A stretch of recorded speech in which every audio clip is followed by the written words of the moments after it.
Hello, everybody. Welcome back. YouTube.com/Geek.Aloud. This is the Gaming Enforcement Agency, episode 95, I want to say. I'm Geek, second slotting it, your triumphant return. How are you this evening, my friend? Mate, very good, mate. Good to be back. Fantastic to have you here, buddy. And third slotting it, as always, Bully. How are you today, my friend? Oh, mute, baby, Bully. Try and unmute myself, and then we might be doing a bit better. Nice work. This is why you'll always be third slot, Bully. All right, audience. YouTube chat is active. Bully, I take it you're happy to patrol this week? Certainly am. Thank you very much. We are officially on duty. We will be doing 4 games in Games Interrogation and 6 news stories. Let's jump into Games Interrogation and Deliberation. First up this evening, it is Silent Hill 2. I have not gone hands-on with either the original or the remake. So, Unky Dunky, I will hand it over to you, my friend, for the lead investigation. Take it away, sir. Well, mate, you're not the only one that hasn't gone on hands-on with the original. I reckon I played maybe, I'd say, haven't gone hands-on. I reckon I played maybe 5-10 minutes. I reckon, I'm not sure how old I was when it came out. I think it was 2001, I want to say, when the original came out on PlayStation 2. So probably a bit too young to be playing a game like this. And I think I ran into my first zombie creature and just like noped out straight away. So, but since then I've become a bit more accustomed to playing survival horror games, being one of my favourite genres now. Getting around with the Resident Evil 4 remake recently that sort of really did it for me, in the Dead Space remake. But that's where this one I think differs and where I'm really enjoying it. It's not so much your action horror. This goes back to its roots of survival horror. Like, there's no upgrade trees for weapons, there's no upgrade trees for your character. It's just what you've got at the time. You pick up your pistol, that's your pistol for the game. You pick up the shotgun eventually, that's your shotgun. You've got your melee weapon, which at some point in the game it does change, but it essentially has the exact same capabilities as your original one. So that's what I like about this so far, just the pure survival horror of this game. And can I jump in for 1 sec, mate? Absolutely. I want to give you high praise for rehearsing that, and as soon as you said pistol, one appeared on screen. Fantastic work, sir. Back to you. Mate, we're going to be putting in the work while I've been away. Just timing's impeccable. No, just the first thing that strikes me about this game, it's made by Blooper Team, who, I don't know if you played some of their other stuff. They did the I think it was the Blair Witch game they did, which sort of didn't do too well. They did Layers of Fear. They did that Medium game, which was not, again, received, was probably your standard 7 out of 7 game, where I didn't mind it. It was sort of to harken back to the old Resident Evils, fixed camera angles. Name then, Medium? Yeah, it was quite mid, if you want to call it that. But it was not a bad game. It's just it didn't sort of have the flow, and they tried to do that thing with the 2 different planes where you could flick between the 2 and puzzle solving and stuff. So it had all that stuff in it, but I think that's where people's hesitation lay when they would announce they were going to do Silent Hill 2, a beloved horror game, some people's favorite horror game of all time in terms of its storytelling and when it came out, and competed with Resident Evil at the time. So massive undertaking by Blooper Team to come out and actually hit the nail on the head. And I think everyone was worried when the game was first shown. They showed a gameplay trailer for the first time not all that long ago, and the reaction was quite mixed from people saying the combat looks clunky, the graphics don't look good, and all this stuff. They did come out and say that's an early build of the game, and then most people were like, oh, we'll wait and see. And then there was a trailer that released sort of 2 weeks before the game came out. It was okay, this is actually looking all right. And jumping into the game, the first thing that struck me is, okay, I think Bloober Team might have done this. Loading into the game is beautiful. The fog on screen is no longer just a ploy to, for the time of the PlayStation not being able to handle, the graphics and that thing. Like the way they use the volumetric fog in this really does create the atmosphere that you want in this game, and that the first game is sort of evoked through their fog. But just walking through the game, and I've never had a game recently that the sound has affected me like this one has. Not only the music, the way it kicks in, I think it's the same composer from the first game, But the way the sound and surround sound plays with you, you're walking down the street or through a forest or through a cemetery, and there's just stuff happening everywhere, and it freaks you to shit out. Like, you think this stuff is actually happening around you. It's incredible. And the way it sort of evokes that fear in you as well. And the fact that you aren't this beefed up Leon Kennedy that can, dive left, right, and center and do roundhouse kicks. Like, you are just this bloke looking for his wife who looks exactly like Leon Kennedy. let's call it what it is. He looks exactly like him. He just looks a slightly more plain version of him. But what is with these horror characters looking for their wives? It's probably Alan Wake looking for his wife.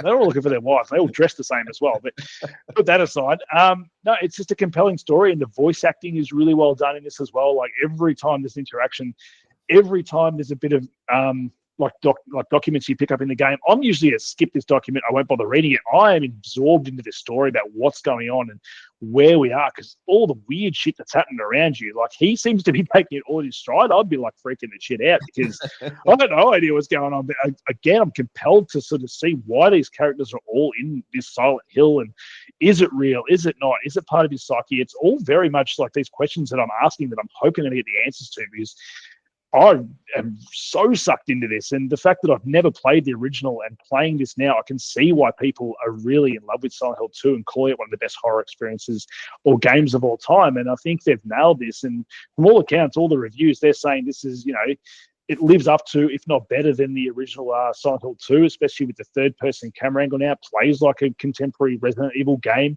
I think the developer of the original game just came out recently and said, this is the way I would have liked to make the game originally, obviously due to technical difficulties, couldn't do it. So being able to play like that, even he's come out in praise of the game and the way it is. And performance-wise, it runs at, you got a performance mode, graphics mode, so you can either run at 30 frames per second, 4K, or you can, drop it down and have your performance mode at 60 frames per second. Very rarely get dips as well, so performance has been great.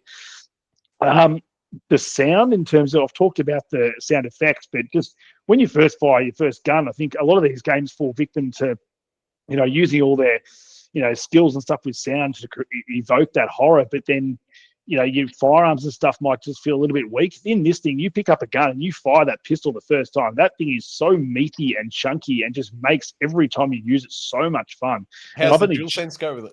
Oh, really good. It's got really good DualSense features and stuff. You feel the thud of the controller in the fingers and stuff like that. And it's not too egregious. So, Troy, with your old man hands, it's not going to cause you too many issues. I mean, the main issues you're going to have is probably, walking down those tight, dark corridors and not shitting yourself. So I've only just found the shotgun. I'm probably about 12 hours into the game as well. Apparently, allegedly, it takes around 18 hours to finish. So, no, just the way the enemies will just hide. They're these weird, stumpy looking things. You've never seen enemies like them. They're just like, they've got cankles on their arms and they will just hide like in plain sight. But because they're so still, you don't see them till the last moment. They're lunging at you, and your controller will even make this noise, like a frequency noise, like it sort of sparks when they're close by. So you sort of know something's there, but you don't know where they are until they're on top of you. It's really, really good stuff. It sounds like you're playing Where's Wally? It kind of is. You just like, and you'll see, and you feel really proud of yourself when you're actually walking through one of these rooms, and you're like, "Oh, I see you over there." And it's like standing like, either under a desk or just really still right next to a bookcase or something. You can get off a couple of shots before they run at you, and you can melee them. And yeah, it's just really good stuff. And I can't sing this game's praises enough. It was a game that I was looking forward to because it was survival horror. I mean, there was a game earlier in the year came out, Alone in the Dark, which got middling reviews as well. And I've sort of started to look back into maybe playing that because what this is doing.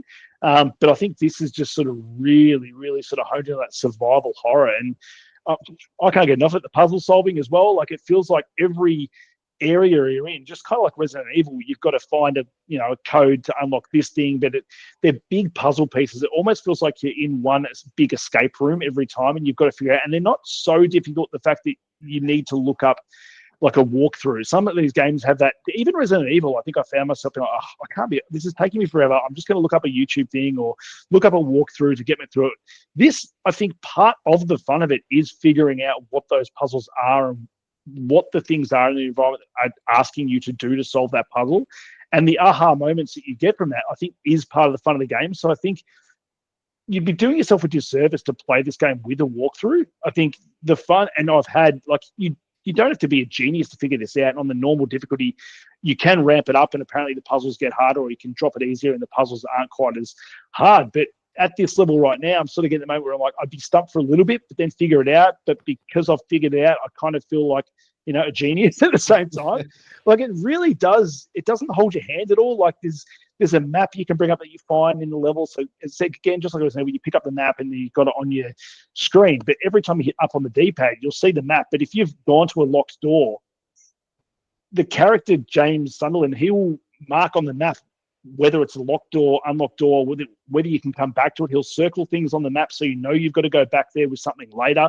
So even though it's not holding your hand, you can always go to that map and sort of see where you need to go, but it's up to you to figure that out as well. So it does have hand holding, but you have to sort of use your brain to sort of figure out what they want you to do, which again, I think is just brilliant game design. I think Blooper Team, after having a whole bunch of misses, is finally onto something now, and I'd like to see where they go next. Sounds good, man. What is the trophy situation like? Are you getting a reward?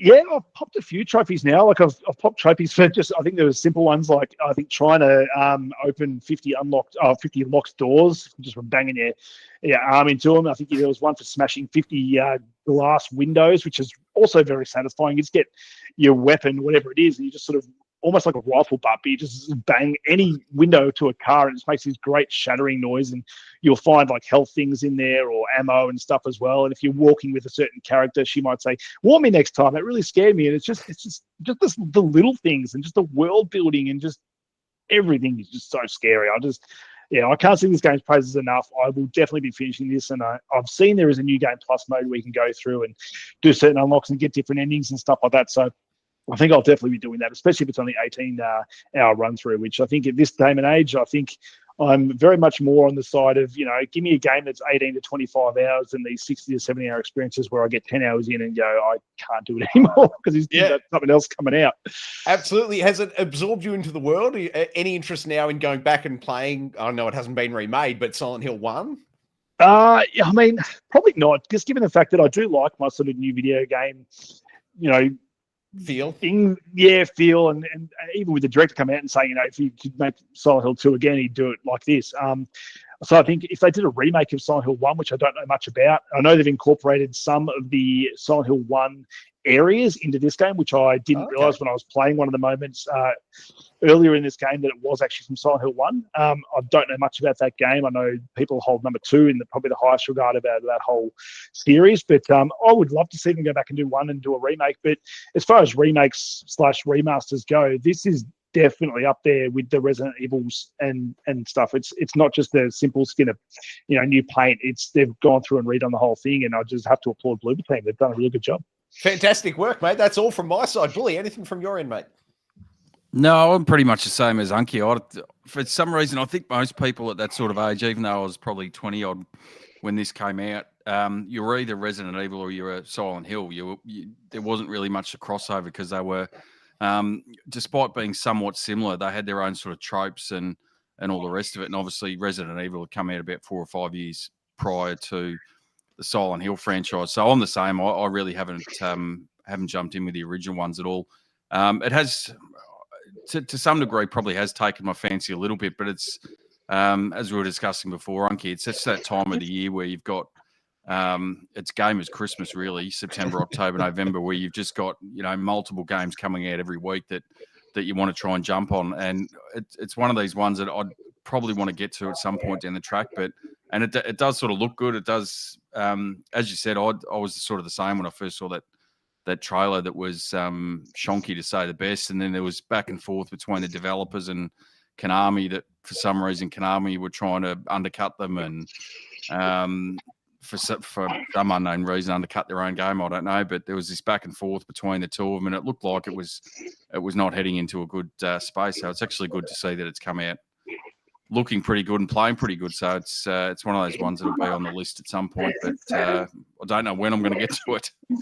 No, you say it's the season. It is the scary season. It is October. It's Halloween. Now is the time to play this game, bully.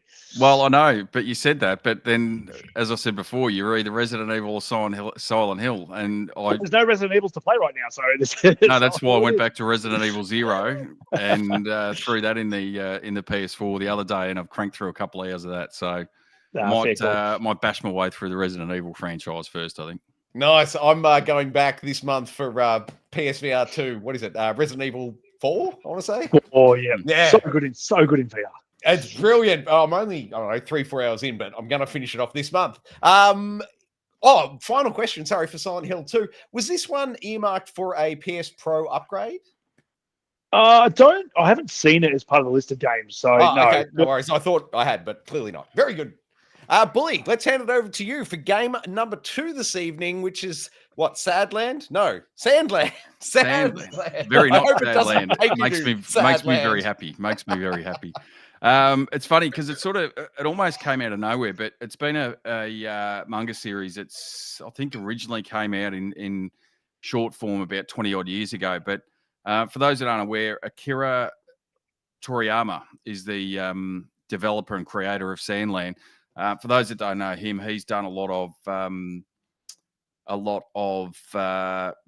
video games in the past. So he's done animators for Dragon Ball, Dragon Quest, Chrono Trigger, those sort of stuff. So very much storied, and disappointingly, and quite sadly, he passed away just before this game came out. Just put a bit of a sad tinge on it.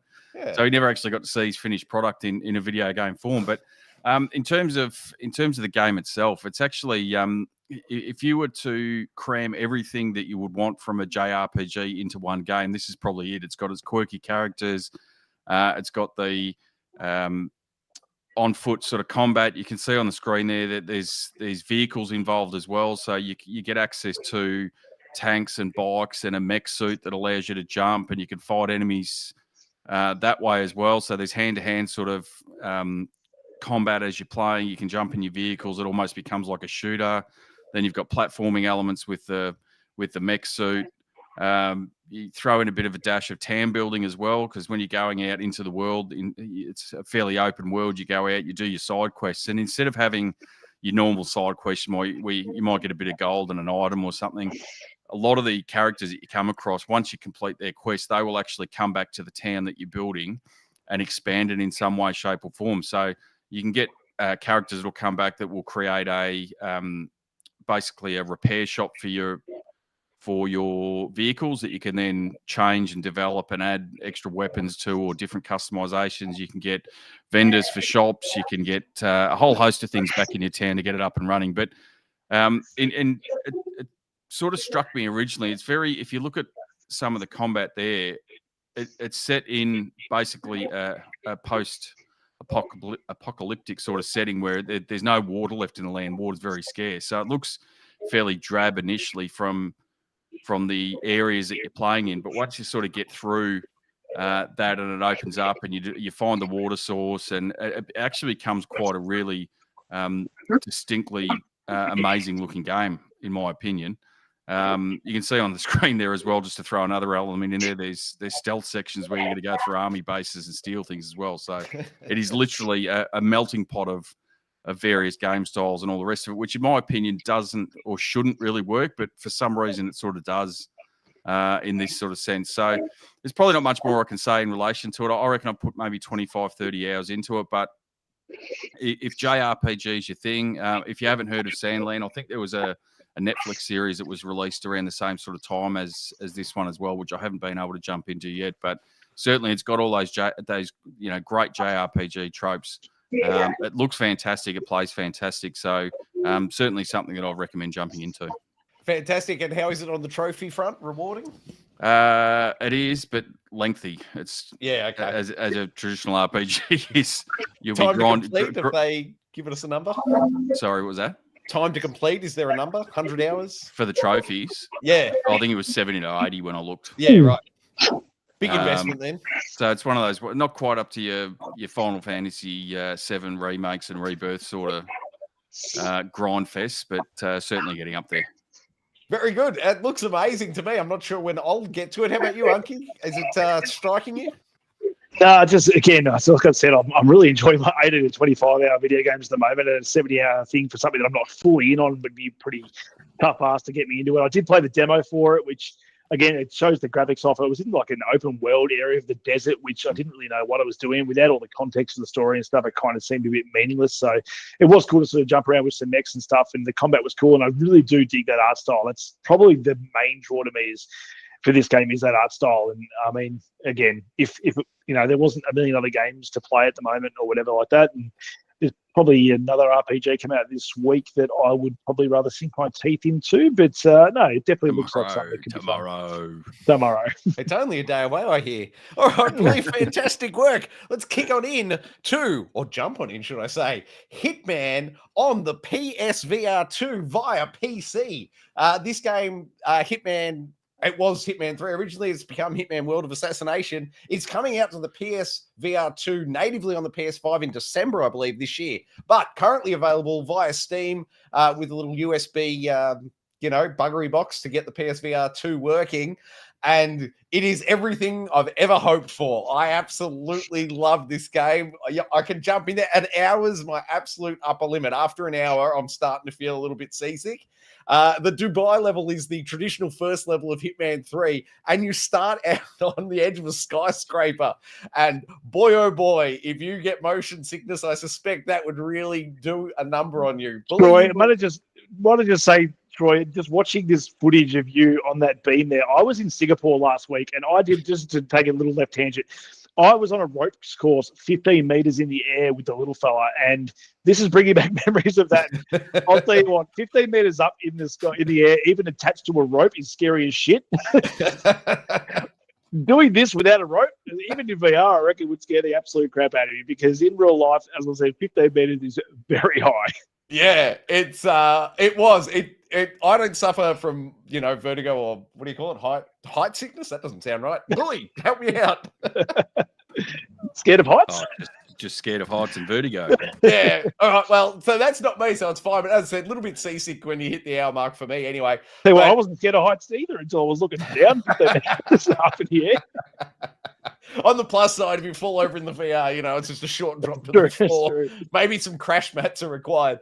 As you can see here, though, it looks beautiful. Once again, as I said last week, playing it and capturing it on the same computer, which is how I've got this footage, it takes a significant performance hit in order to pull it off.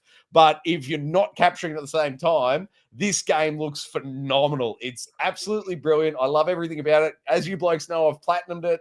But I am so happy to be back in the world of Hitman and in VR. It is really something else. Coming up in a minute. Oh, it's actually a few minutes away, but you'll see the old, what's it called? The Wire. It's got a name, starts with G. The Ballers. Is it Garrot? Garrot Wire? The Garrot, but he calls it's the Ballers in. Oh, well, there you go. But getting that out in VR and giving someone the old neck pull, hilarious, very rewarding, getting bodies into, containers, whatnot. Walking through this art installation, walking through it on the PS5, on a 2D screen, it was okay. But walking through the gallery in VR, it's something else entirely. It's so immersive. I just can't sing this. You blokes know this was my game of the year when it came out. Mm-hmm. It's a whole new experience. You've absolutely got to jump in. If you're a Hitman fan, if you don't have access to a PC, you'll have to wait, as I said, a couple of months for it to hit PS5. But if you've got a PC and a PSVR 2, no doubt, hands down, best VR game I've ever played. It beats Half-Life, Alex. I can't get enough of it. Oh. Bully, I know you've been playing it, mate. Tell us things, please. I'm still trying to recover from playing it. You reckon an hour's your upper limit. I think I was about 10, 15 minutes. But I agree with you. It looks absolutely amazing. And especially if you recall the first sort of introductory level, I guess you'd call it, is where you've got to sneak onto a ship and ICA facility and kill a VIP. And I don't think I ever noticed it playing the actual game on the PS5 itself. But if you take the time to look up, you can actually see the roof line of the studio or the big shed that you're in. You can actually see the lights and the beams and the all the rest of it sort of there as well, which, seeing that in VR and taking that in and sort of saying, oh yeah, this is just a setup, training sort of level that you're playing for. It does look amazing. I agree with you as well that I thought it was even funny just to walk up and choke people out from behind, because you actually see with the controllers, you move them up in front of your face and you hold the buttons to bring your arms up. You can actually see your hands going up behind the neck and then sort of throttling them as you're doing it without sort of sounding too sadistic, but it actually as you were saying that, I was beating a bloke to death with a crowbar, so it's all good. Or you can just go up and punch him in the head and knock him out. Do you find yourself actually playing the game, or do you find this is more mucking around in the sandbox that you've got? Oh, a little bit of both, I reckon. Yeah. If you're looking at this footage now, I've sort of cut it down a bit, but this is the first assassination in the first level. Like, it's totally playable, man. I absolutely love it. Sorry, it is, and it's got all the same. It plays that same way that you would play it in a 2D space of, you get plonked into a world and there's probably, you could play it, Troy could play it, I could play it, and we'd all come up with a different way to get through the mission and infiltrate an area and different disguises, or I went through this window and picked this lock and found this poison to poison this bloke, stole this, did that, whereas you might, no, I just came in through the rooftop and just shot him and did it that way. So you've still got that, openness of how you go through the game. It's just doing it in VR just has, I agree with you, Troy, it just has that sort of, special aura to it almost, where you're sort of playing through it. You can see the things around you. You can say, oh, yeah, okay, well, I can actually see. It's not like you've got to rotate the stick around to see what else is in the room. You can just sort of turn your head and go, oh, there's a freezer over there, I can dump the body in it. Or you walk into a room and you don't sort of get blindsided by the camera angle as such, because you walk into a room and you just turn your head and go, oh, there's a bloke standing there. Yeah. Okay, a question though, because I know the gunplay in normal Hitmans is probably it's probably his weakest part, because I think they're trying to lead you away from using the guns and doing all the other stuff. What's the gunplay like in first person? Is it better than the? It's not bad, because you can. There's two things to it. So if you've got like your pistol or whatever it is, you can actually half pull the trigger in, and it shoots a laser out to help you point where. So that's one of the things I've always found with VR games is when you're trying to point a gun, it's not always 100% accurate. So it'll basically shoot this little laser out to show you where the bullet would hit, and then you can fully pull the trigger and it will shoot in that direction. And then you've got like with a sniper rifle, if you bring the gun up or the controller up to where your head would be in front of the visor, it actually goes into a scope mode, and then you can move your head and your hand along to follow with the scope. So it's not, it's not an amazing, like you wouldn't say it's top of the line first person shooter sort of stuff, but it's certainly passable for what it needs to be, in my opinion. And I agree with you. It probably, it's finicky as VR can be sometimes. It's actually not bad in that sort of space. I don't think. Troy might have a different point of view. I'm not sure. I think they've nailed it top to bottom. I have no complaints at all. Here's the first assassination going down. Old mate in the gallery, and the old override the electricity. See you later, buddy. The only sort of thing that I found, and this is where it sort of comes to, and I'm not great with, some VR titles, depending on how much movement you need in the game, I could sit there and play it for hours and hours. And there's other ones like this where there's a lot of movement that you have to do within each level. And that's where you sort of get that disassociation between your brain thinking you're moving, but your body's not. And that's generally where you get the nausea from. So that's the one thing I found with this is that there's a lot of movement around, and because you're constantly looking and, oh, okay, there's someone here, and, sideways and up and down at the same time that you're moving your character around within the level itself. And then you're sort of having to look down and look up while you're picking up bodies and picking up disguises and all that sort of stuff. That's where I found it really hit more than a lot of VR games do in terms of creating that disassociation nausea.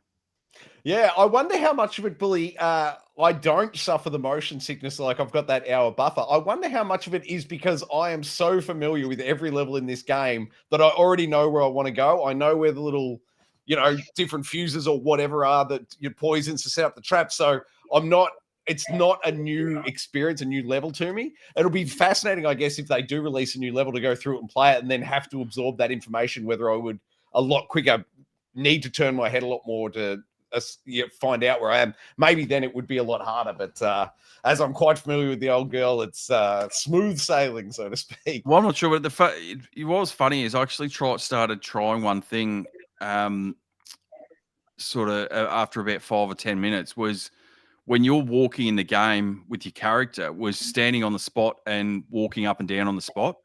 And that actually, like, as bizarre as it sounds, that actually helps alleviate it to some degree, because you now, even though you're not physically moving forward, your brain thinks that you're moving and that sort of thing. So that lessened a little bit, but I still think it's, as I said, I reckon 10 or 15 minutes is probably the max for me playing through it before I have to jump out, which is, disappointing, because it was fantastic. The time you spend in there is amazing. It's just, for me, it's just got to be those short sort of run throughs.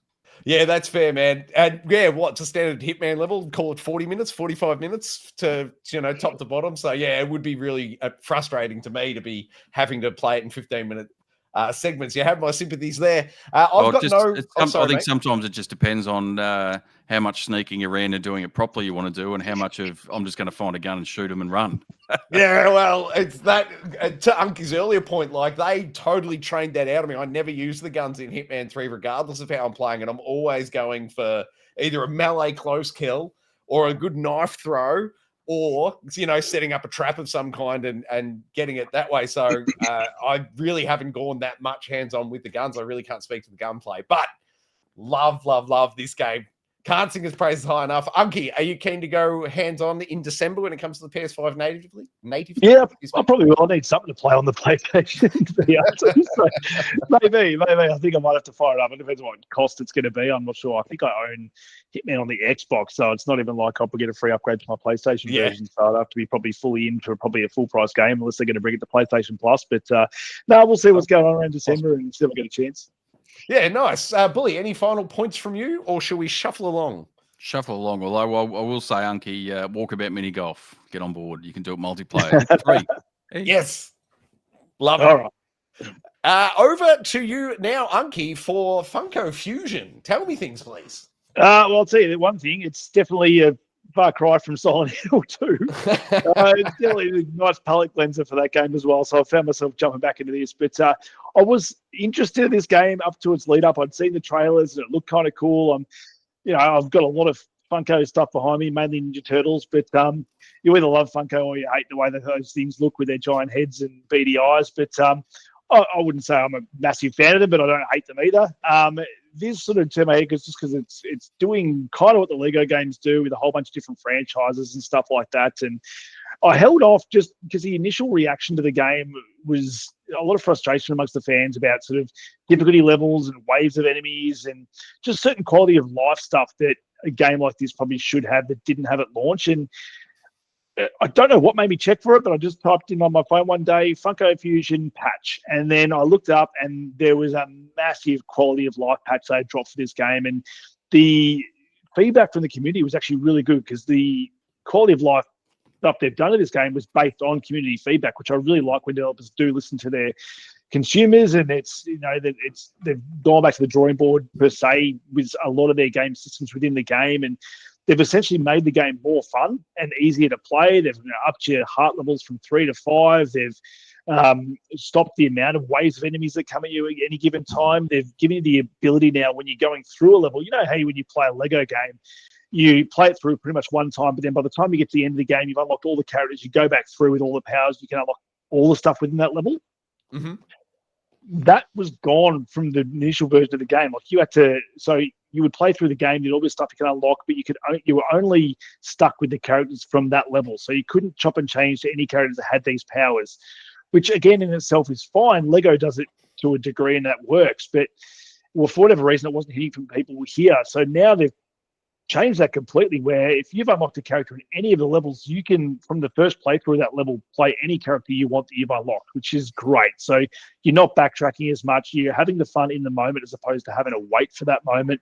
It doesn't take you as long to unlock all the levels now. So You've got your main levels of this game, which are on different levels of the game. It's a bit weird the way they do their level system. And once you figure it out, it's fine, but it is very confusing without much tutorial about how their levels work. Because you've got the Jurassic Park level you unlock first, and you can pick out of any of the whatever 6, 7 main levels that you want to start with, and then you unlock from floors however you like after that. But I unlocked Jurassic World first. So you play the first level. It's got a whole bunch of different crowns. You've got to unlock like silver crowns, which are kind of like your currency to unlock next levels. So you need sort of a certain amount of gold crowns to unlock the next lot of levels. So if say you want to unlock the Masters of the Universe or Umbrella Academy, Battlestar Galactica, the Thing, you need to keep going down levels and use gold crowns to do that. Every 6 silver crowns gives you a gold crown, or you can finish that level and get a gold crown. But say Jurassic World's got, maybe 6 levels as part of it. So you can go back into each 6 of those levels separately once you've unlocked them, and then the final one's got a boss, etc.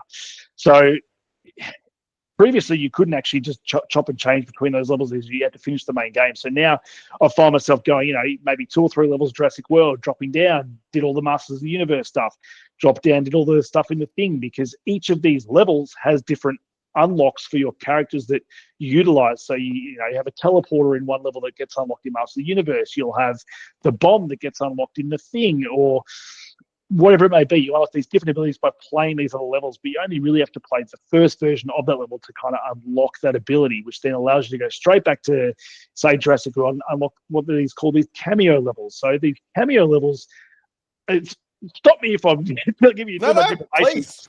But these cameo levels are within the main levels. In Jurassic World, there's like a little purple door with question marks on it, and you need to meet these certain criteria to get into that door. So you might need the ability from these other levels to unlock that. But once you're in there, in the Jurassic World one, there's a Back to the Future cameo level. So you go in there and you do a quick, it's slightly smaller than the big main campaigns. It's one level, as you see on screen. There was a Jaws one. That's just a cameo level. You got like Back to the Future. You've got Shaun of the Dead in there, and another I found cool caveat in the Shaun of the Dead one is if you let any of your characters that you've got get bitten by a zombie, you can then unlock a zombie version of that character, which I think is really cool. And then it's a similar kind of currency. It's like you unlock these little plastic bees that come out. They're kind of like your Lego studs that are your currency in the game to unlock different versions of your characters and stuff like that. But I'm having a lot of fun with it. Since the patch, just being able to play through a game that's quirky and fun. The graphics are sort of, kind of realistic in some. The Masters of the Universe one sort of leans into that sort of more anime thing. So everything's got sort of harder, dark lines, and it looks cartoony. You go to Jurassic World, it looks like proper Jurassic World with dinosaurs coming out at you and shooting. And you go to the Thing, and it's all snowy. And you get to I think one of the levels you find Chucky. So you go into like I've only just this is kind of off the beaten path again, but I've only just watched Child's Play for the first time this week. So I played 1, 2, and 3. I stayed home with little fella and watched all 3. So I've never sort of watched any of the Chucky movies, but we got into Chucky. Anyway, so you find him in this level, and then you've got to go back through every level. He eventually hides in all different levels, and you've got to go find Chucky and defeat him to eventually unlock Chucky as a usable character. So a little fella's got me doing that at the moment, jumping through and just trying to unlock Chucky at the moment. So there's that. So many unlockables in this game. Like, on the screen, I just saw another one, the Mummy. Like, you go through there, and there's even a Chucky moment in the Mummy. You got to find him, but it does all these different franchises pretty good service, and I think that's where all the fun is. And there's down the bottom right now, so I've unlocked all the main levels, and it's got like a little thing saying question or like under construction. So the fact that they could just add more and more to this game with the amount of fun I'm having, like getting headshots on pop vinyl characters is just fun. They make this like very satisfying pop noise, and the controller feedback's really good as well. And it's just got that endorphin giving it when you suck, like kind of like when you suck in all the Lego studs. It makes that very satisfactory noise. It's like it's up there with the rolling into a crate in Dark Souls or something like that. It's got that crunchy feel. Just there's something about picking it up. Yeah, there's just something about like cracking a box and just like sucking in all these things that just does it for me. And I think they've got a really good game on their hands. I think it was obviously treated poorly when it first came out for very good reasons, because I can see how a lot of these frustrations the players have, which they've fixed now, would have been the same frustrations I would have had. But the fact that I held off on that patch and now I've got a game that is functional and playable and fun, and again, a very good palate cleanser to something like a Silent Hill 2, I'm having a lot of fun with it. And you can see the pedigree from 1010 games that, I think these guys did come from a handful of them came from the Lego games in their past. So that's where their pedigree is. So I can really see what they're doing here, and I can see it being a lot of fun for kids and adults.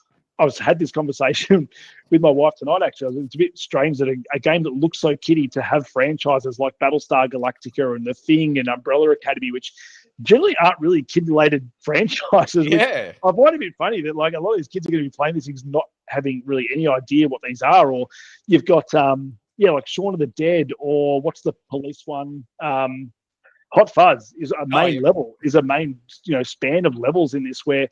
No, and even Scott Pilgrim. Again, kids aren't going to know these franchises. I wouldn't have thought. Unless they're sort of, kids that are our age, really. Big kids. But they're going to know Jurassic World, and they might know Back to the Future. But it seems like it's a weird sort of juxtaposition to have a game that seems so kiddie and aimed towards kids, but to have franchises that are a bit more adult. It's a weird thing, but I mean, I'm enjoying it as a 40-something-year-old. I won't disclose exactly how old I am. But yeah, I mean. Oh, my little fella, he seems to enjoy it as well. I think it is the pop, thing of the whole. Kids collect these toys, and they're now in a game. So I could see where it's going to come from both ways. I think if they can just meld their franchise choice a bit more with kid, they might get more of that engagement from that younger audience, which I think is what the Lego games the Fortnite vibes. Yeah, I think that's what Lego games have always done so well, is tapped into those franchises and been really good for kids games. But I could see, some parents being turned off just by the franchise choice in here that kids are playing. Like, you are shooting zombies. There's a bit of blood and all that stuff. And in Hot Fuzz, you go into crime scenes and there's like giant pop vinyls on the ground with blood around them and murder tape and stuff like that. So, yeah, no, but again, for someone my age, I'm really enjoying it. I don't suppose they've got my favourite quote from Hot Fuzz, which I actually can't repeat on air due to not copyright strikes, penalties. You'll be pleased to know there is no quotes because there's actually no dialogue in the game. It's a very similar thing to the Lego thing, the original Lego games where there was no dialogue. So it's all sort of done in, gestures and movement and just muffled voices. But no, it's not quite as funny as Lego games do it at this stage, but I could see it going there. Yeah, okay, beautiful. I love the sound of it, man. It's reminding me, obviously, a little bit of the Universal tour. I don't know if you've ever been to the Universal Studios and done the tour, but you do kind of go from world to world of all the cinemas. So watching this, it's I want to play this. Looking at this, hearing what you've just said, sign me up. I'm keen. It's obviously still full price, so I'll just pump the brakes until it's in, Game Pass or PlayStation Plus or whatever. But I love the sound of it, man. It's fantastic. I'm keen as. Bully, how are you receiving this one? Yeah, I'm pretty much the same. I was actually pretty interested, having, before release and not knowing the issues with the initial release before the patch and all the rest of it. But I was sort of the same. Is that I love the, as dumb as this sounds for a, and I won't go into it either, Unky, middle-aged gentleman, playing Lego. Like, for some reason, it's just that nostalgia hit of the Lego, but then the different characters and the different genres and licenses that they choose to remake. I've always loved the Lego games. I think I've played just about everyone that's come out from the Telltale games. So this really hits that same sort of beat with me. But I agree with you, Troy, and it may well be worth the value proposition. But for me, paying full price for a game like this just sort of, I almost can't bring myself to do it. I think it's, if they had a hit at it, that 3/4 of a full game price, I think that's really where the sweet spot would have been. Instead of being 90 to 100 Australian, if it was, 70, I almost would have had this day one. Probably would have enjoyed it, but I probably would have had this day one. So it's, for me, it's one of those things. I just sort of think if it reduces price by about a third, I'd be all over it. And then I agree with you, Unky, the ability to expand with either paid or, and that's the way I'd sort of look at it is give it to me at a cheaper price, get me into the game, and $20 one level. Yeah. Or even 60, 50, 60 Australian for the full game. But then every couple of months, you've got another suite of levels that you'll sell me for $5 or $10 every time they come out. I'd probably do it. Yeah, you'd make almost like a battle pass or a season pass or whatever it is. You'd probably have me because you'd play through the main game, and every couple of months you'd jump back in for another 3 or 4 hour experience going through each of these levels of the new characters and the new license, and then you put it away again and 3 or 4 months later, you bring it back out with a new one. I would have thought that would have been the better way to go with it. But, I suppose it just depends on what sort of stuff they come out with down the track. Yeah, and to explain just the gameplay, like it pretty much just plays like a third-person shooter. You can zoom in and aim. You've got dodge rolls and stuff as well. You're solving puzzles like your Lego games, and like this game has had me stumped on multiple occasions where I'm trying to figure out what the wants me to do in terms of, and then I've actually had to look up sometimes how to do it. I'm like, oh my god, I'm an idiot. But like, it doesn't. This game doesn't hold your hand, so it's not very kiddie, and they're not bringing in split screen co-op into a multiplayer until the next patch, I think. So it's at the moment, if you do want to play sort of with your young ones and so, this game's rife for multiplayer split screen. And I think once it gets that patch as well, that's another caveat to there. Maybe you would pay, consider paying more money if you do have that option to you. But I mean, I'm definitely not upset that I paid full price for this game. Go into that Back to the Future level, and all of a sudden you hear and you're like, oh, I'm here. Like, and the graphics back it up as well. Like, it does look like an expensive game, and it definitely doesn't feel, when you play it, doesn't feel like a cheap knockoff game. Like you'd easily see a game with pop final characters go, oh, this is easily just a cheap knockoff game that doesn't have any substance. But it's been far from that experience for me so far. Nice. My final question is, how good's their Doc Brown Funko Pop? He's pretty cool. I haven't unlocked him yet. You got to do certain things. Like if you just finish the level, you'll unlock Marty McFly, and then you've got to get all the crowns at each level, usually to unlock this second character in that level. So Doc Brown is the one you get for unlocking all silver crowns in that one. I have done both for the Five Nights at Freddy's though, so I've unlocked Foxy and Freddy in that one. So nice work, man. Thank you very much. That'll do it for Games Interrogation and Deliberation. Next up is a newsroom door to be kicked in. However, we must take a minor active reload. We'll be right back. Hit Billy up with a question in the YouTube comments if you like. We'll be right back.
Bully, tell me, whom has the right to remain newsworthy this evening? We've all got the right to remain newsworthy.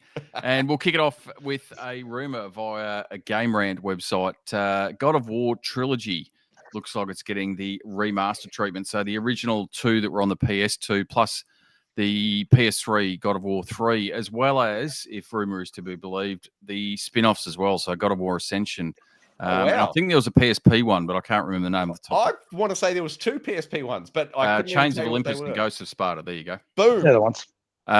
So it looks like they're getting or potentially getting the remake treatment with a release scheduled for sometime next year, which, we'll talk about another remake shortly. But in terms of games that Sony seem to be dipping into the well with, we spoke about Horizon Zero Dawn, I think last week, and the upcoming remaster for that one, which is strangely that's available on the PS4, so you can play it on a current gen console.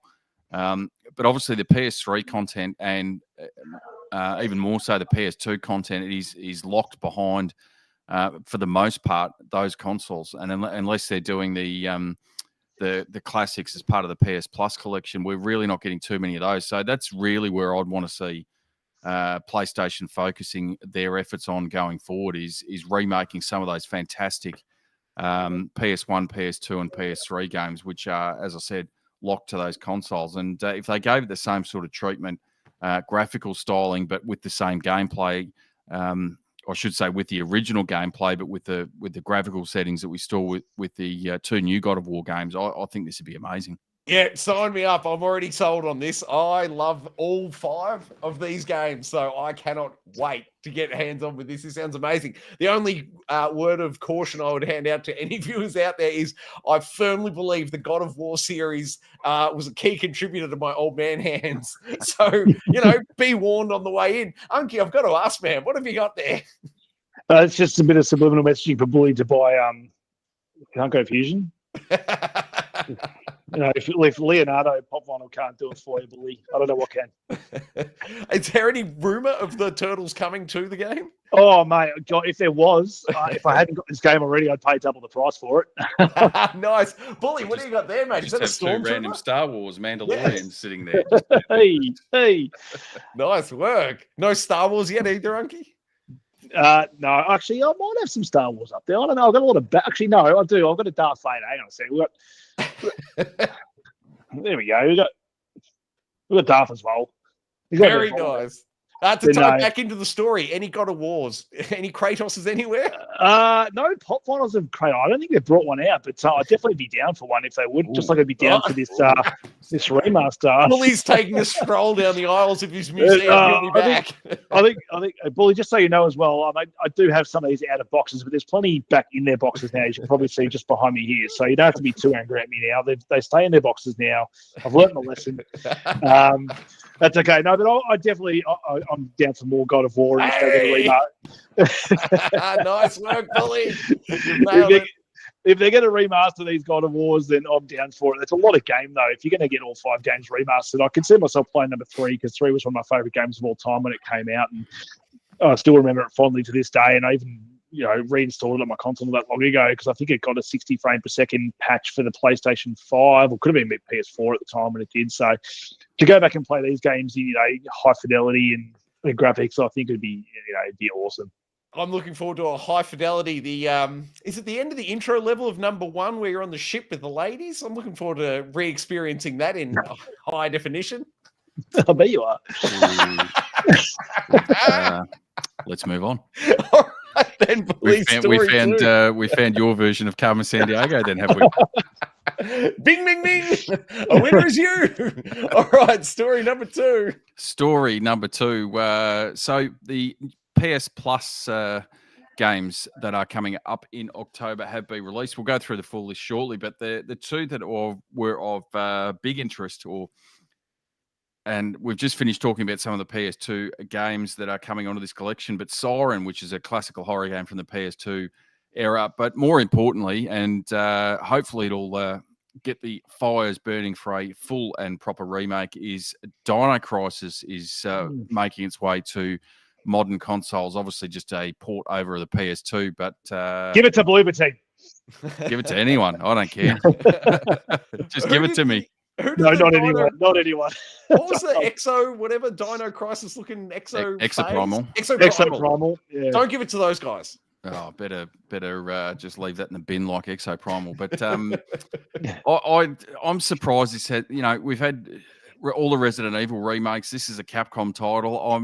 The incessant chattering on the internet that goes on about Dino Crisis being remade or remastered in some way, shape, or form. I'm surprised there hasn't been more effort put into that, given the clamoring for it. But maybe this is just the dipping the toe in the water. Hopefully, that if enough people jump on and play it and give it a fair shake, that it will spur Capcom on to actually give us a full and proper remake.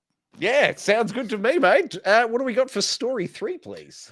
Story number 3, and better late than never, I suppose. But it appears that Microsoft and the Xbox bean counters there are finally starting to talk to developers and trying to ascertain why Xbox is being skipped as a console for releases. So we've seen it more and more often that unless they're coming to Game Pass, that we're not getting games released onto the Xbox system that are coming to the PS5, PC, and in some cases the Switch as well, even though it's a much older, a much inferior device to be able to play things on. But we're still getting things coming across to that we're not seeing on Xbox, and probably one of the biggest ones, which is funny because through the 360 generation, they were really courting a lot of the Japanese developers, and we were seeing some fantastic JRPGs jumping over to the Xbox 360 that we never actually got onto the PlayStation consoles at all. Something Blue Dragon, maybe? Yeah, there was Blue Dragon. There was Last Remnant. There two that immediately spring to mind that were Xbox exclusives. Both fantastic games, in my opinion. So I'd wonder and question why it's got to this point. I'd say it's been bleeding for a decade as to why they haven't gone to the developers and sort of pushed this and tried to get answers for it. Obviously the lower install base counts for something, but if you're still talking, I think the guesstimation on Xbox Series S and X consoles was somewhere around the $25 to $30 million mark. So is it just because people are buying the Xbox consoles for the sole purpose of Game Pass, or are they actually buying digital and physical games to go with that? And if that's the case, that's a fairly large audience to be missing out on. Yeah, absolutely massive. Well, they've already missed out. Silent Hill 2's, from what I know, is only PlayStation 5. I think Black Myth Wukong as well, again, front running for one of my games of the year. Again, not on Xbox for Final don't know Fantasy why. 7? Final Fantasy 7 as well. Where is Final Fantasy on Xbox?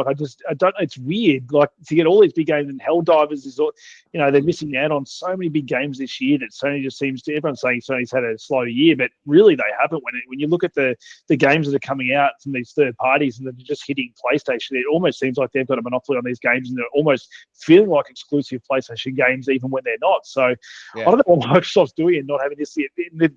Kind of shot themselves in the foot. They've got a big game coming out December, which I'm really looking forward to, which is Indiana Jones. And the fact that it's coming out only a few months later on PlayStation 5, even me, as someone who's got Game Pass Ultimate, who will get that game for free, I'm like, do I just hold off for PlayStation where I have my trophies and play it on that? And the fact that a lot of these games are, for whatever reason, even though the PS5 is, quote unquote, a less powerful machine, seems to run all these games at a better clip than the Xbox is. So it's whether they're developing for the PlayStation or not. I don't know whether something like Indiana Jones, because it is developed in-house for Xbox, will actually run better on the Xbox. But in the back of my head, the PS5 Pro released. Well, that's right. I mean, that's another thing you got to think about. Like, will it be PS5 Pro enhanced? Most likely.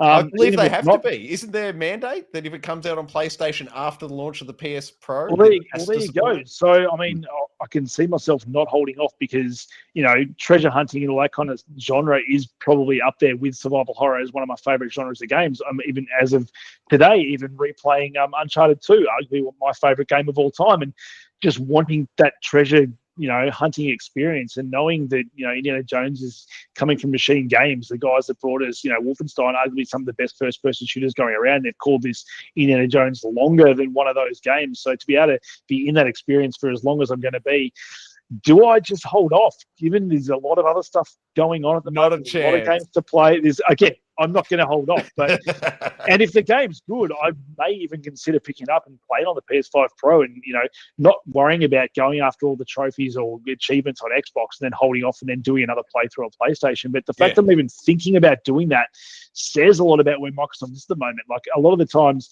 I think, Troy, it wasn't even that long ago where, if it was third party, I was getting everything on my Xbox. Like, Dead Island 2, I would get on the Xbox. But I don't know where it switched. It must have been sometime towards the start of the year where if it's third party now, I'm going straight to PS5. I like my DualSense controller because I've got the Edge, and it's that perfect controller for me now. So I'm finding myself going towards that ecosystem of trophies over achievements. I find myself wanting to unlock trophies as opposed to achievements. So I don't know. I don't know whether, if that's me who, used to be a pretty big proponent of Xbox moving over, with a lot of other people are the same.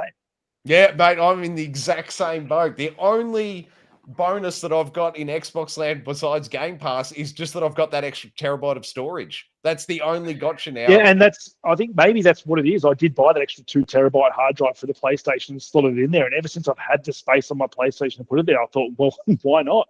Yeah, absolutely. Bully, your thoughts? Are you more a PlayStation man these days? Oh, I am, just because, although I think you've spoken about it a little bit, I really jumped over at the start of the year into trophy hunting. So that sort of limits, obviously, clearly limits where you're going to be playing it. But out of interest as well, and I think Xbox might have really hamstrung themselves a lot with the Series S console, because I think if you remember this time last year that there was discussions back and forth with Baldur's Gate 3, which released on PC and then shortly after that on PS5, and garnered a lot of hype and a lot of interest, and finally came out on Xbox, I think December last year, so 3, 4, 5 months after the other releases.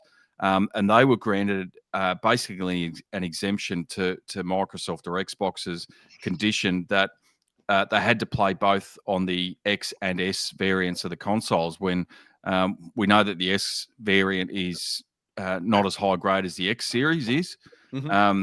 And so you're limiting your capability of what you can develop for and put it out there. So I don't know how much of that is having an impact on developers not wanting to put it on Xbox, knowing that they have to put a downgraded version I reckon you've nailed that. Out into the wild as well. So, and it's one of those things, they've really put themselves in a difficult jam, because if you turn around now and say, well, okay, they don't have to be for both consoles, there's two issues with that. The S is sold far superior to the X. Is it 2-1? Do you know? That number jumps to my mind. Yeah, something similar to that. So their customer base, user base is much higher on the S for a starting point, but then you've also misled your consumers when you've released it and said, everything, all the games are going to come to both consoles. Well, now if you get halfway through the life cycle and say, well, actually, no, we can't, because it's costing us games on the console itself.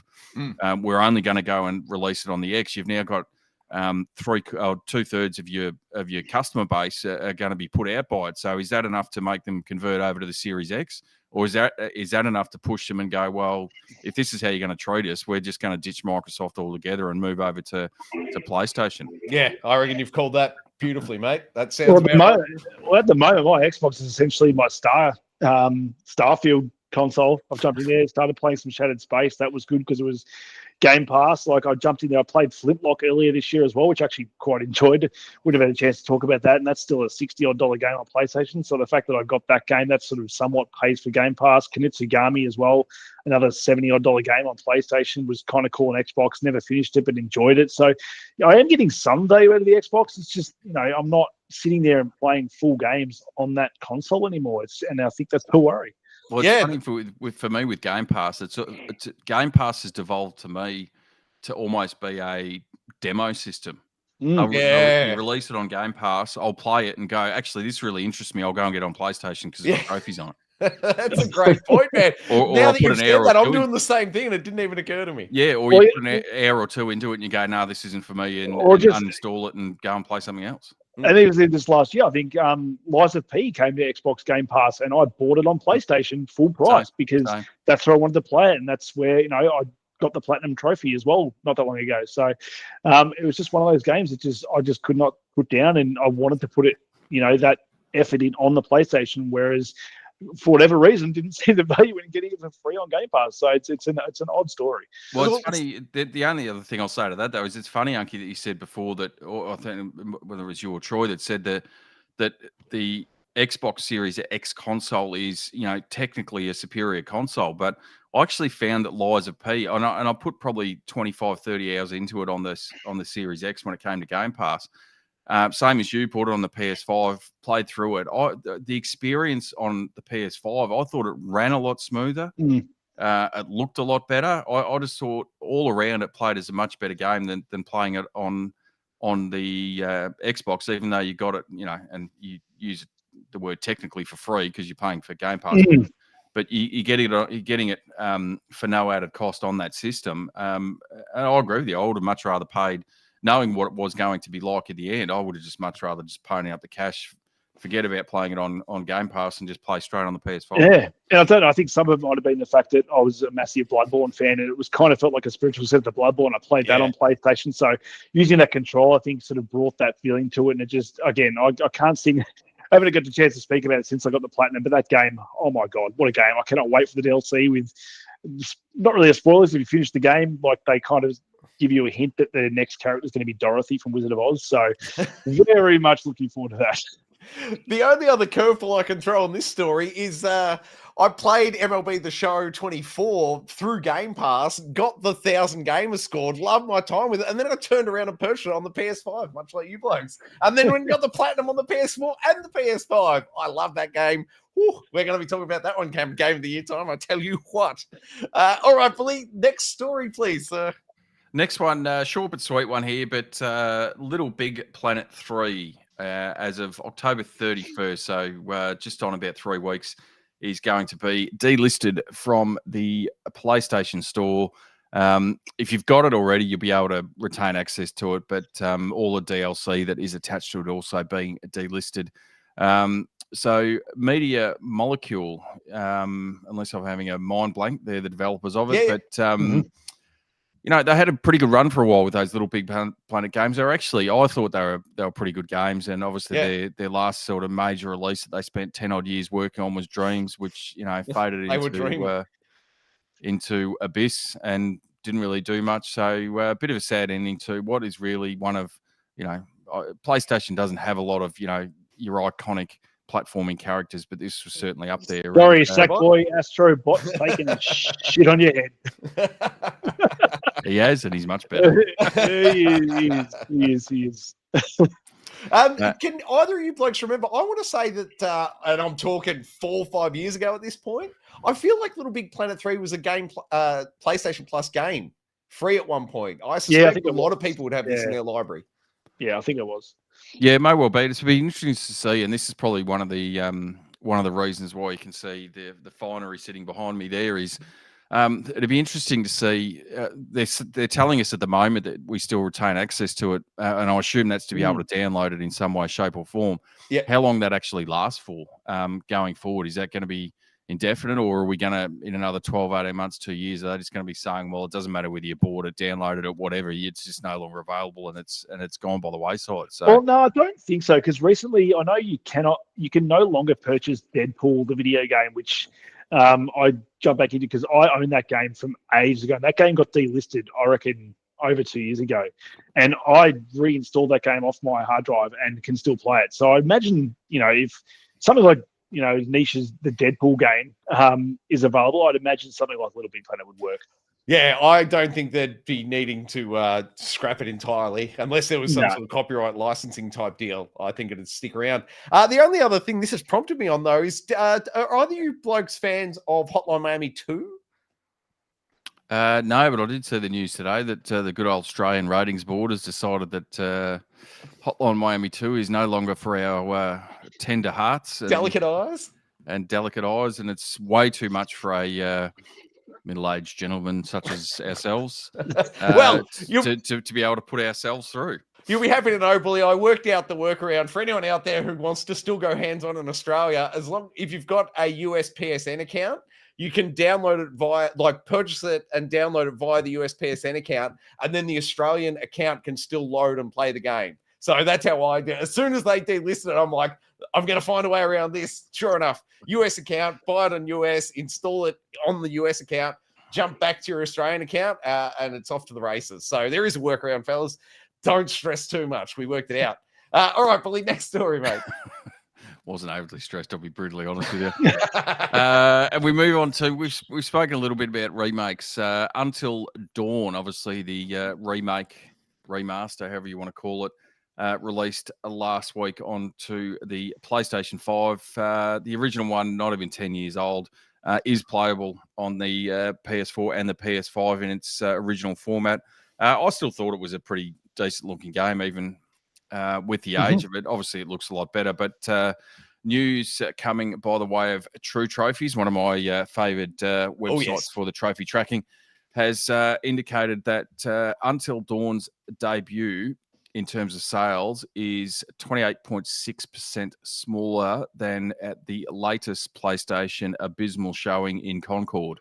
Whoa. So, if that's the initial first week of sales, not off to a great start, I wouldn't have thought, in terms of their remasters and trying to work through that way. So that my apologies if you already said it. A review score to accompany that? Does anyone know? Like, is it getting ones or something? Is that why the sales are so low? Oh, I think their review scores are okay. There's a few bugs that are going in it, but I think overall it looks good. But it's just not quite as smooth as what would have been anticipated. No, and it only, as far as I know, on PS5 at least, it only runs at 30 frames per second as well. So whereas the older version does upscale to 60 frames per second on the PS5. So bit of a weird thing to sort of go back to 30 frames, even though you've got that Unreal Engine 5 graphics engine to be running at 30 frames on the PS5. Yes, this is one of the games that is going to be boosted with the PS5 Pro, which probably needs it. And it does, that comes, November 7 or 11 or something like that for the PS5 Pro. So if you are going to play this game and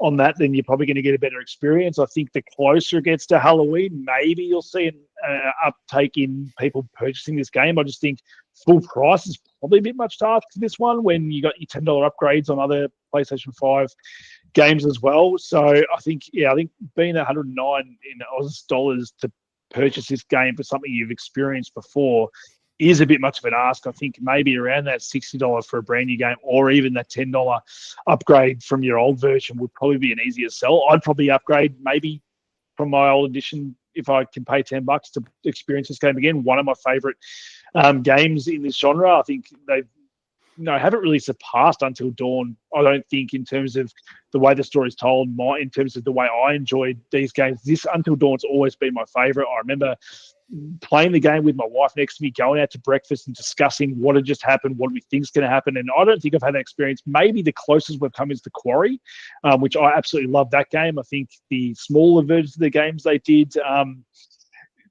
what saga they call, I can't remember what it's called. The Dark Pictures Anthology? The Dark Pictures Anthology, that's the one. Yes, the Man of Medan, I didn't really enjoy that one. There was the House of Ashes, I think I quite enjoyed, the army-based one in Afghanistan. That was quite good. And there's one, the most recent one wasn't too bad. I can't remember those. I haven't quite finished it yet, but it's just they're bigger games I've enjoyed. So I enjoyed The Quarry. And I think Until Dawn, again, there's a movie coming, which is just that wrapped filming. So I think maybe they strike while the iron's hot in the game. They get the game out now, and then just like with the Last of Us TV show releasing, and then they have the new game coming out, they get the upsell on it then. So maybe once that movie comes out, maybe it reviews well, maybe it doesn't. But they've got this game here, a brand new version of the game for people to jump into and play. So maybe that's where they're looking at. They're not too worried about sales now. And maybe we look at it and go, it sells X amount of copies after these things, or maybe it is a failure. And, the movie comes out and no one picks it up. So I don't know. But I think there's a reason the game came out now. I think this is spooky season. They had to get it out in October.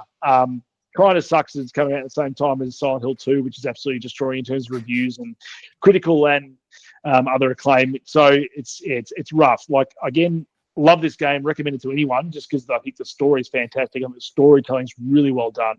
I just think with some of those technical hiccups and stuff, it's going to take a little bit to get someone who's played this game back into it again. Fair call. All right, Bully, let's wrap it up with the final story, shall we? Final story, and we touched on it a little bit earlier with some of those classic PS2 games coming back with the PS Plus Extra and Premium game catalogue for October. and we'll just quickly run through the extra ones that are coming through. So, keeping up with the horror season, we got Dead Island 2, which is PS4 and PS5, came out early last year, I think, off the top of my head. A bit of a fun game, especially in multiplayer. I know we jumped on it once or twice and had to save Troy time and time again. 2 Point Campus coming to PS4 and PS5, which is the new version. So they had 2 Point Hospital, which is sort of the redone version of Theme Hospital from back in the late 90s. I quite enjoyed 2 Point Hospital, so it'd be interesting to see what 2 Point Campus is like. I think I do have the collector's edition, funnily enough, sitting in shrink wrap on my shelf there. So I will have.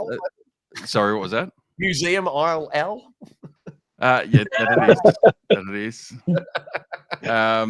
So I'll be able to here play. you go, Unky. Was the one you were looking for the Devil in Me? Yes, it was, and this one's actually not too bad. Like that's again, out of all the ones that have come out, this is the closest that hits that Until Dawn style of storytelling, style of like teens in an area and just bad stuff happening to them. So not bad, this one. So there you go. That's coming to PS4 and PS5 as well. We've got Gris, which is a bit of a side-scrolling, tugging at the heartstring style game. I think is coming to PS4, PS5. Return to Monkey Island, which disappointingly I bought, I think, a week and a half ago because it was on sale. One of the very few times I've ever bought a digital game, and a week later it goes free. So yeah, that'd be my luck. You'll be happy to know Ace got kicked in the teeth last month. He picked up WWE 2K24 a week before they announced it was coming to Plus the following month. He's still upset about that. I think my understanding is if you do it within a certain time frame, if you email Sony, they'll actually refund you the money. So no, he did it. He picked it up physical at G.E.A. Bummer. Bummer. So that one's just coming to PS5. It's not on PS4. We've got Ghostbusters Spirits Unleashed. Is this the VR one? No. This is a multiplayer. This game's actually really good. You can play it solo. I've put in probably, I reckon, I want to say 50, 60 hours with a little fella. Oh, wow. Absolutely every ghost in this game, and I've unlocked every. I've got to level 100 with a character. Platinum? So, not quite. I think you do a bit more to platinum, but like it's actually a solid like asymmetric multiplayer game that you can play solo. So no, I'd actually share this game out. Is it associated with the Paul Rudd film? No, but I think it's based on the original ones. It is based on the original, but they actually brought in, when the new movies came out, they actually incorporated some of that stuff into this game. So some of the ghosts and bosses you can fight are actually from all different versions of the Ghostbusters movies. Actually really well done. Yeah, nice. I'll be checking that one out then. Install coming on the channel soon. Next up, Billy. PS4 and PS5 for that one. Firefighting Simulator, which PS4, PS5 as well. I don't know. There's some of these. What do you do? Hey, Bully, do you reckon you just sit in your office and have a nap and play video games? No, but it does remind me of the old adage of why were police invented. So firemen could have heroes too. It's funny with these games because there's quite a lot of them. And it's funny you're talking about that. I think there is actually a police simulator one that was on the PS Plus catalog a couple of months ago. It's janky. It's a bit ridiculous, but it's a bit of fun to jump into and have a look for an hour or so. So maybe I can see how the actually, it might be better for firefighters to actually see what they're supposed to be doing, rather than just sleeping, as you said. I don't know. Shots fired. Unky, I think you had to correct me, but Dead Island 2, I wasn't actually playing a firefighter as I thought I was I? No, I think you're a stripper. So when Stripper Simulator coming to the PS5? You weren't, because, that would involve them having to do something. We've got Overpass 2. I don't know anything about that one, to be honest. But I think it's sort of it's a racing game, but it's got a lot of looks like Motorstorm. I think it's a bit more technical than that. So you've got to sort of work your way up cliff faces and different sort of things. So it's not so much a flat out racing game, but it's a racing game of a different style. So I actually saw some gameplay that actually doesn't look too bad, to be honest with you. One that we can just sort of scream flying past is Tour de France 23 coming to PS4, PS5. 23? Couldn't even give us this year's version. Tom Clancy's Ghost Recon Wildlands, which I think was, for my memory, was rather panned when it came out. I actually quite enjoyed it. Good game. If only they would bloody release a patch that gave us better frame rates, because this game in 30 frames per second is it's just frustrating, because it's such a good game. I think the most recent one, Breakpoint, came out. I didn't mind it, but I think I preferred Wildlands.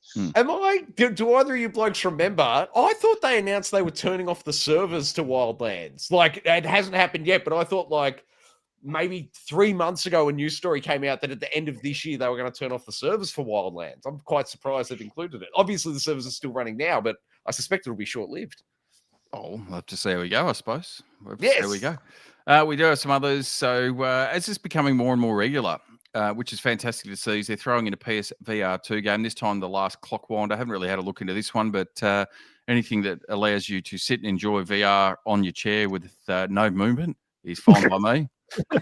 I just can't imagine the joy in a game just sitting there, twiddling a watch dial. I'm not sure I'm going to be. I seem to have wound up with grandfather clock. Trophy. Oh no, it's jammed. What do I do? Oh, daylight savings. I've got to get up at 2 a.m. Yeah, that's your penalty. Your actual alarm in your house goes off if you wind it wrong at 2 o'clock in the morning. We'll get one of those new Nintendo clocks. It's not on the part. Wasn't part of the news story, but they announced that today. That was intentionally left off the news story. Just give us what we all want. So Troy can finally play Tears of the Kingdom. Yes. Switch 2. I think we're talking about Resident Enhanced God of War 1, Billy. No.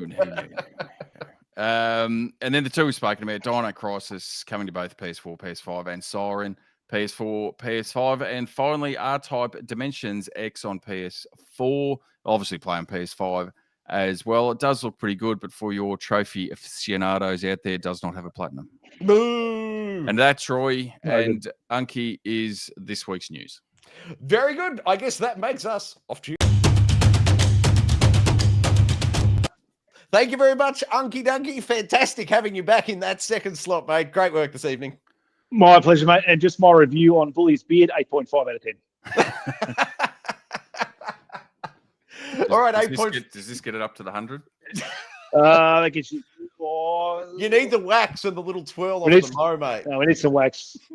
And I'll stick with 8.5 for now. You can come back and impress me next week. I did have the wax, so I've gone au natural today. Very good.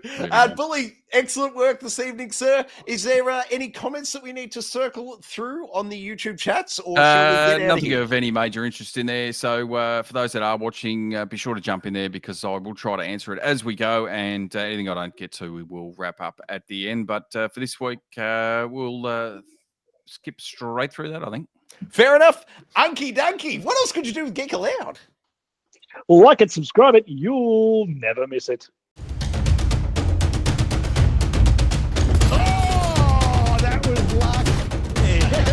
That's something.